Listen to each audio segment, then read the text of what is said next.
You were not born to drift. You were born to direct. Somewhere along the way, the world convinced you that your mind is a passenger, swayed by headlines, hungry for approval, startled by every noise and notification. But that was never the design. You were built with a steering wheel in your hands and a compass in your chest. Tonight, we will take it back. Tonight, we silence the thousand scattered voices and awaken the one that matters, the voice that commands. Understand this: the future bends for the person whose attention is forged into a single beam of light. The weak scatter their energy on 100 trivial pursuits. The strong concentrated on one definite purpose until the walls move. The timid ask whether the mountain will ever yield. The focused carve a staircase in stone. This is not a pep talk. This is a contract you sign with yourself in thought and action to become the kind of person who aims once, aims true, and does not lift their gaze until the aim is reality. You have seen this law in motion. Edison chased light through the long dark, refusing to bow to fatigue or failure, holding an image so clearly that his life arranged itself around it.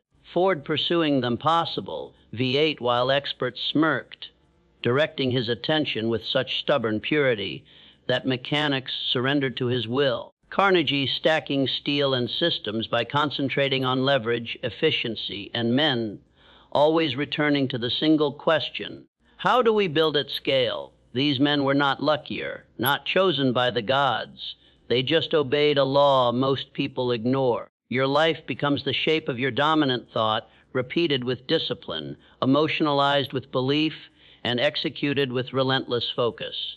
So, if your days feel scattered, if your progress feels slow, if you keep tasting potential but not swallowing results, the problem is not your potential, it is your diffusion. A laser and a flashlight both use light. One cuts steel. One helps you find your keys. The difference is focus. The difference is coherence.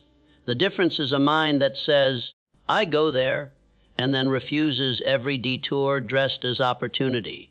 You must become unavailable to distraction. You must become allergic to the trivial.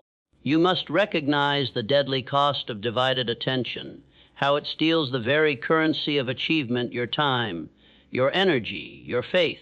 And you must decide, clearly, finally, that from this moment forward you will live like a person with a mission, not a person with a hobby. Begin with belief, because without belief, focus is a cage. With belief, focus is a key.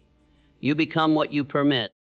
If you permit doubt to sit in the throne of your mind, your attention will follow it into indecision.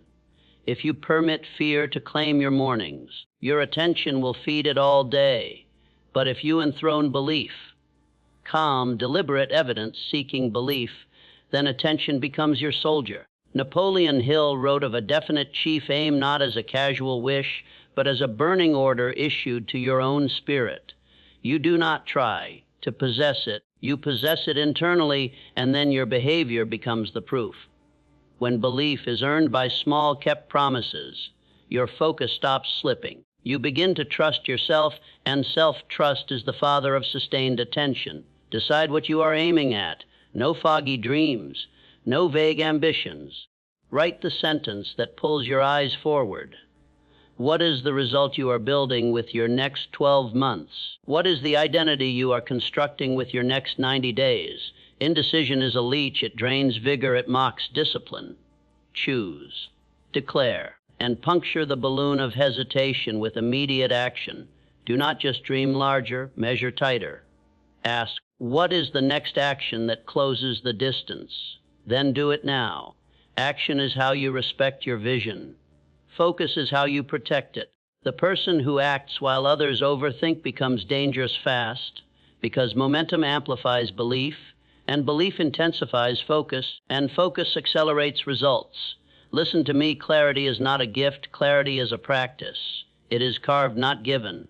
Every night, reduce your aim to a page. Every morning, reduce your page to 3 decisive moves.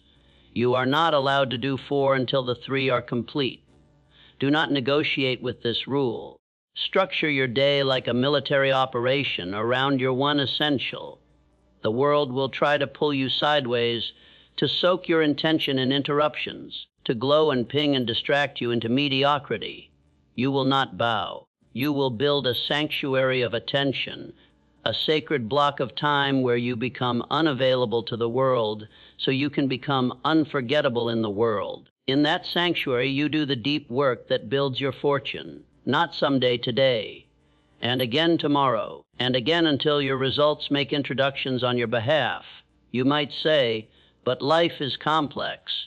Yes, life is complex. That is why you simplify your behavior. You simplify to amplify. Imagine your attention as a river.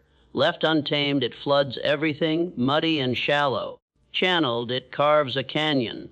The mind that says yes to too much says no to greatness. People will misunderstand your discipline. Let them. People will call you obsessed. Thank them. Obsession is just another name for concentrated love. It is devotion with a schedule. Ask the violinist who drills a single passage 1,000 times whether obsession is a flaw. Ask the athlete who rehearses footwork in the rain whether focus is unhealthy. Excellence always looks excessive to the eyes of the average. Smile and return to your work. You will need a story larger than your mood. Mood is wind, purpose is the keel. On the days when fatigue taps your shoulder, you return to why. On the days when excitement is absent, you return to why. Purpose stabilizes focus the way rails stabilize a train. Without rails, power becomes chaos. With rails, power becomes transport. Lincoln shouldered a nation through war because he lived inside a principle, union, and submitted his emotions to that principle. Disney kept speaking to bankers who told him no until one of them whispered yes, because he lived inside a picture, families smiling in a park that did not yet exist, and submitted his pride to that picture. The principle and the picture carry both. One binds your actions to truth, the other binds your heart to the future. Now, let us speak of discipline, because focus without discipline is a wish, and you did not come here to wish. Discipline is the habit of honoring decisions long after the mood that made them has passed. Discipline is showing up at the hour you said you would, doing the work you said you would, finishing what you promised yourself. You don't need motivation if you have standards. Standards are the lines below which you will not drop.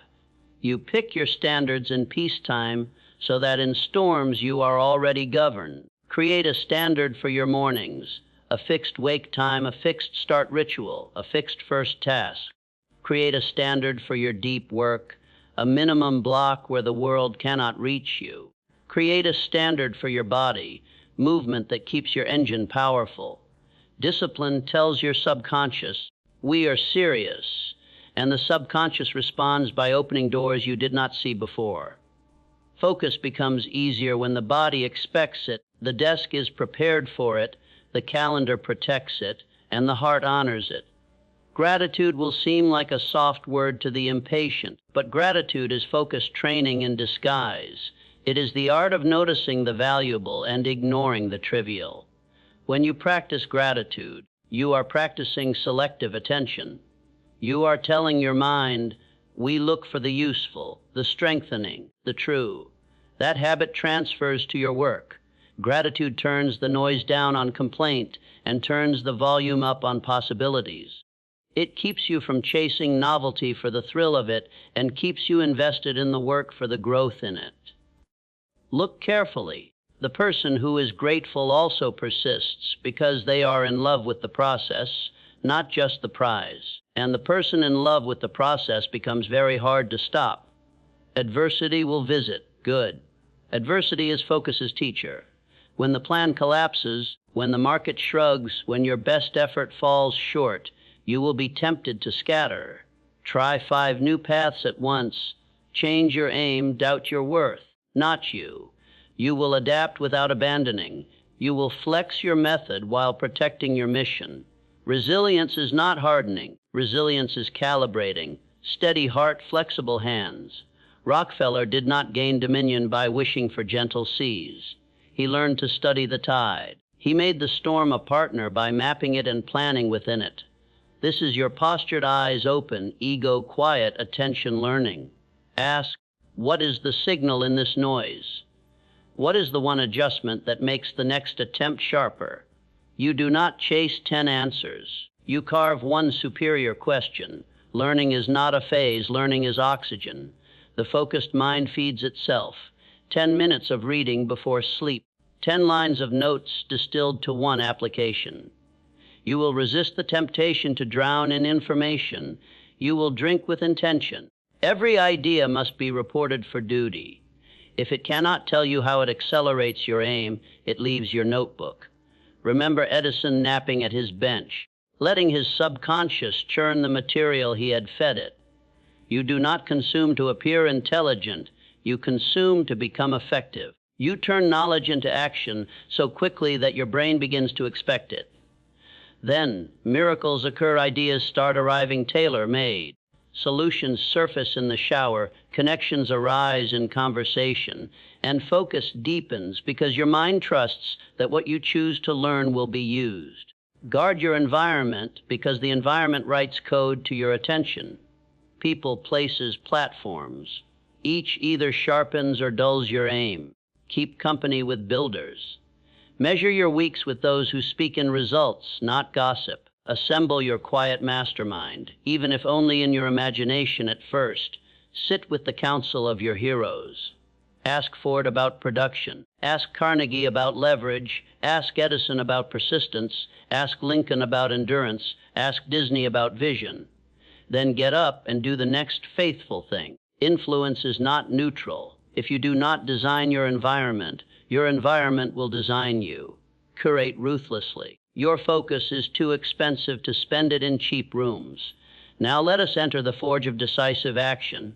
Decision is the language of power. The world does not reward the nearly chosen, the almost started, the someday schedule. It rewards the person who moves, then refines, then moves again. The mind gains clarity through motion like a camera finds focus by turning the ring. You do not wait to feel certain. You become certain by honoring your process. One call, one draft, one prototype, one conversation that scares you because it matters. You train your nervous system to treat meaningful fear as a green light, not a red one. That is how focus becomes bravery, by choosing the path that aligns with your aim even when comfort complains. Each time you do, your self-image advances, and the new identity demands new standards. This is how the spiral ascends: act, learn, refine, repeat, at a pace that makes hesitation obsolete. You will structure your day for depth. The first hour is yours. No screens, no chatter. Read one page of truth. Write one paragraph that clarifies. Move your body enough to awaken the warrior in your blood. Then execute the one thing that, if completed, makes the day victorious. This is not romantic. This is structural. You build a chain of winds that drags you forward. You build a rhythm the world cannot stop because it is internal. And when interruptions arrive, you do not surrender, you negotiate. You protect your prime hours like a leader protects the strategic asset. You schedule generosity, not at the cost of your aim, but as an expression of it. You become a person others can rely on precisely because you can rely on yourself.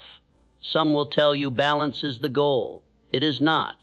Integration is the goal. Balance imagines a scale. Integration builds a symphony.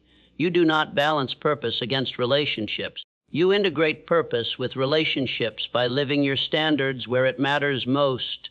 At home, on the call, in the quiet, when no one applauds. You do not balance health against ambition. You integrate health into ambition because a burnt-out engine cannot finish the race. Focus is not a prison. It is a permission slip to live honestly. It says, these are the few things that matter. I will do them well. I will be the person who does what they said they would do, with excellence and with heart. Do not underestimate the power of small streaks. 90 consecutive days of focused behavior rewrites identity. The brain does not argue with repeated evidence. You show up at the time you chose. You do the deep work block.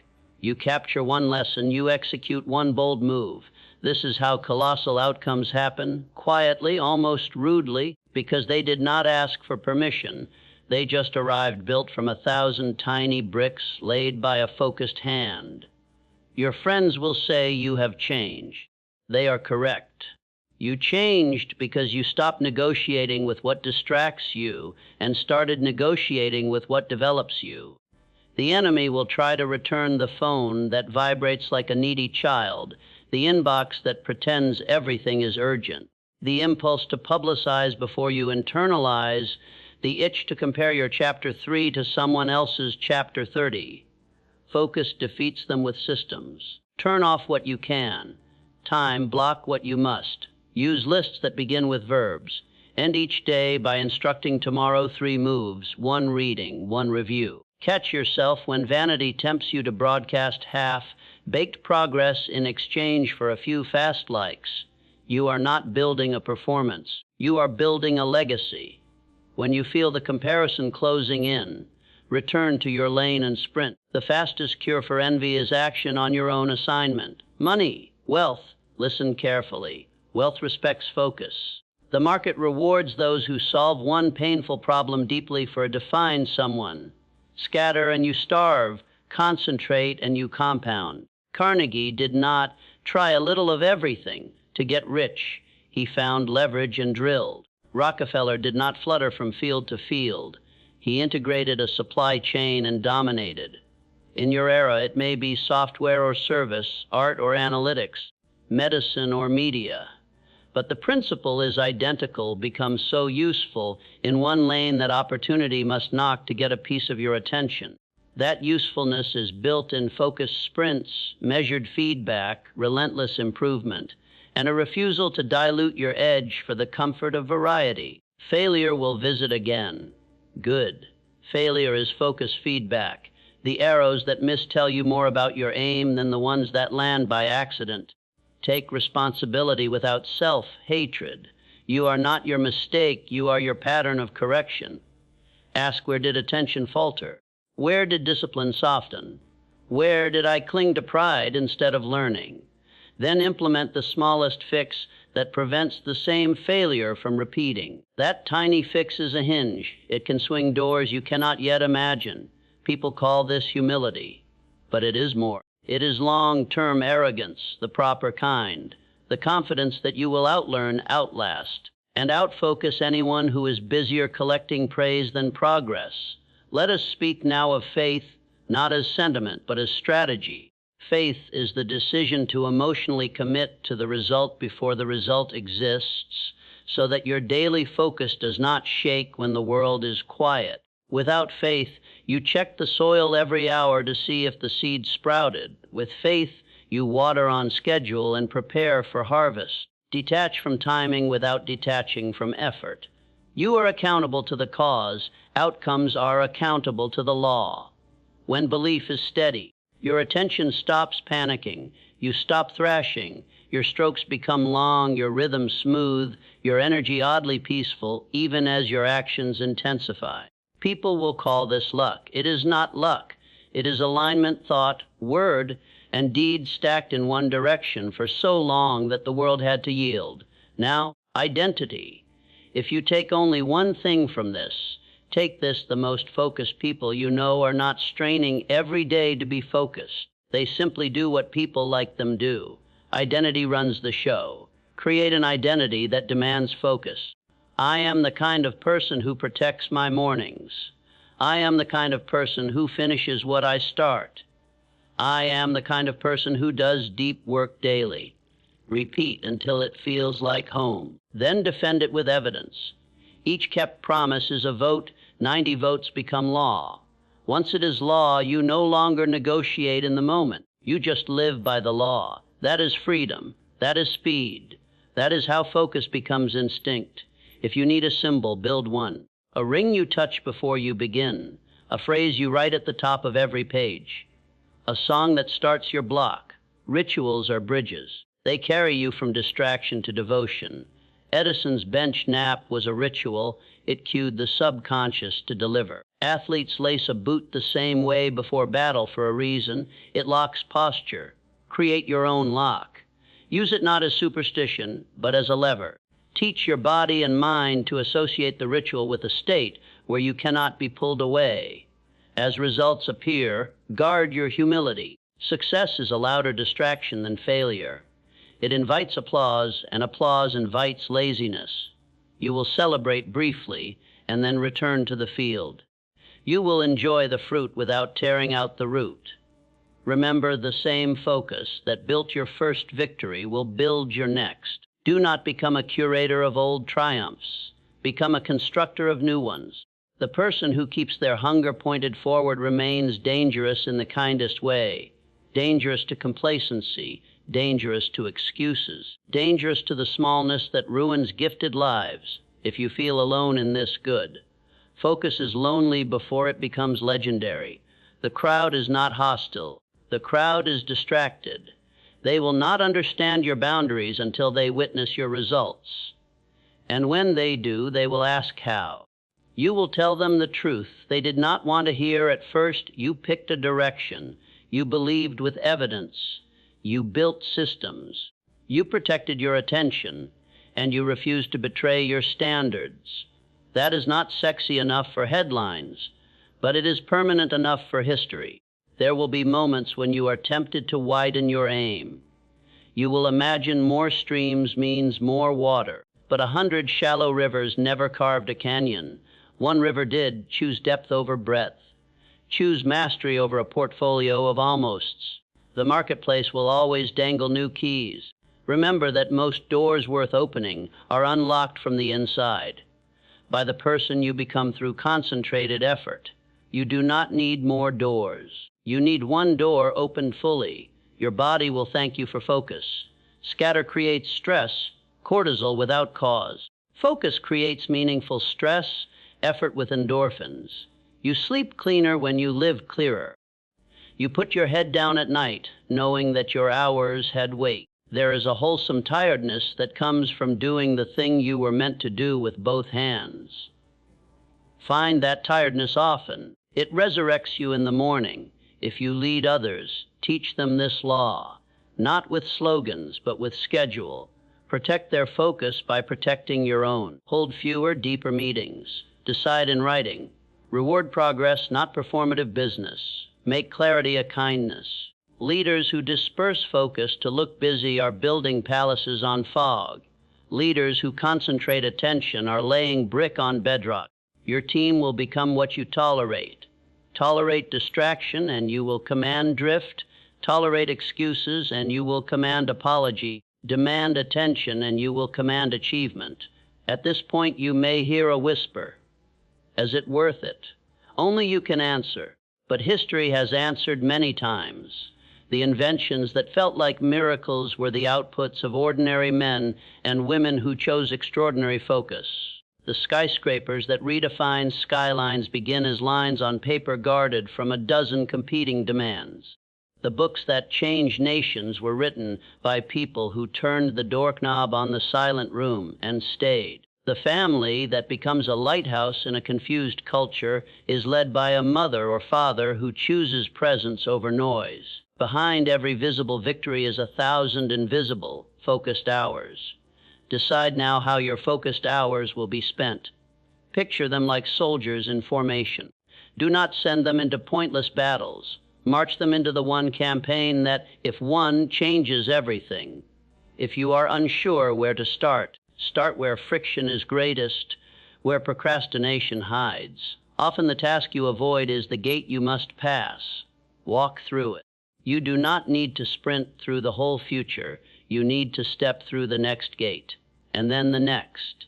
Step by determined step, your attention will turn vision into structure, structure into results, results into reputation, reputation into opportunity. This is compounding, first slow, then fast, then inevitable. You will not be perfect. Good. Perfection is the favorite excuse of the unfocused. You will be precise, and when you are not precise, you will be prompt in the correction. That is what professionals do. They do not cry over the missed shot. They fix the form and shoot again. They do not moralize errors, they metabolize them. Become a metabolizer. Feed your focus the data of your day. Where did you win? Where did you wander? Adjust one lever. Do not redesign your life every Friday. Tune 1 degree and keep moving. Over months, 1 degree becomes a new continent. There is a moment, often quiet, when the practice becomes identity. You will recognize it. Someone will tempt you with an easy, shiny detour and you will feel no pull. Not because you battled the temptation, but because you have become a person to whom such detours are irrelevant. The racehorse does not grieve the grass on the sidelines. It runs. The archer does not ask the wind to love him. He studies it and releases the arrow he trained for. You will stop needing the world to accommodate you because you have built a mind that governs you. When doubt returns, as it tries to use the law of proof, revisit your streak, revisit your pages. Revisit the hard things you did while terrified. Let your own evidence become your argument. You are not your feelings on a bad afternoon. You are the accumulation of your trained mornings. If you must speak to yourself, and you must, speak like a commander, calm, clear, definite. This is where we are going. This is what we are doing today. This is who we are. Then go. One day you will look back at this season and see it for what it was, the hinge on which your life turned. Not because magic happened, but because you stopped scattering your magic. You gathered it. You aimed it. You fired again and again with a craftsman's humility and a king's conviction. And as your aim stayed true, your world rearranged. Clients appeared you once chased. Invitations arrived you once begged for. The mirror reflected a stranger at first and then your truest self, the one who was always hiding behind a haze of half-focus. Let the last words be simple. You have a vision. Turn it into victory the only way victory ever arrives, by choosing it every day with your attention. Build a sanctuary for deep work. Install standards that make discipline automatic. Transform belief into evidence, evidence into identity, identity into instinct. Love the process like an artist, measure it like an engineer, and protect it like a soldier. When you stray, return quickly. When you succeed, return quietly. When you are tired, return faithfully. Keep returning until returning is no longer necessary because you never left. The world is noisy. Be the signal. The world is scattered. Be the beam. Take the wheel. Set the compass. Narrow your gaze until the mountain moves. And when it does, and it will, do not ask if it was worth the fight.